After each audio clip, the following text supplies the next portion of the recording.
എല്ലാ വർഷവും എല്ലാവർക്കും സംശയം ഉണ്ടാകുന്നൊരു പ്രശ്നമാണ് എപ്പോൾ കണി കാണണം, എപ്പോഴാണ് അതിൻ്റെ സമയം എന്നുള്ളത്. എപ്പോൾ തുടങ്ങി എപ്പോൾ വരെ കണി കാണണം, എല്ലാവരും ഒരു എന്താ പറയണേ, ആയിരക്കണക്കിന് എല്ലാ വർഷവും കോളുകൾ വരാറുണ്ട്. ഇപ്രാവശ്യം രാവിലെ 3:12 സംക്രമം. 3:12 മണി തൊട്ട് നമ്മൾ വിഷുക്കണി ദർശനം തുടങ്ങും.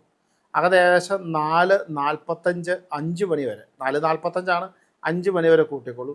5 മണിക്കുള്ളിൽ വിഷുക്കണി ദർശനം തീർന്നിരിക്കണം.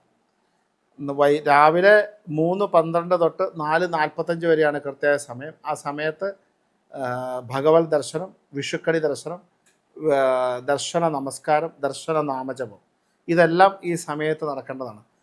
കാണുക, നമസ്കരിക്കുക, നാമം ജപിക്കുക, ഇതെല്ലാം ഈ സമയത്താണ്. 3:12-നും 4:45 വരെ വിഷുക്കണിയായി ബന്ധപ്പെട്ടുള്ള ചടങ്ങുകൾ തൊഴുത് നമസ്കരിച്ച് നാമജപാദികൾ ചെയ്തിരിക്കും.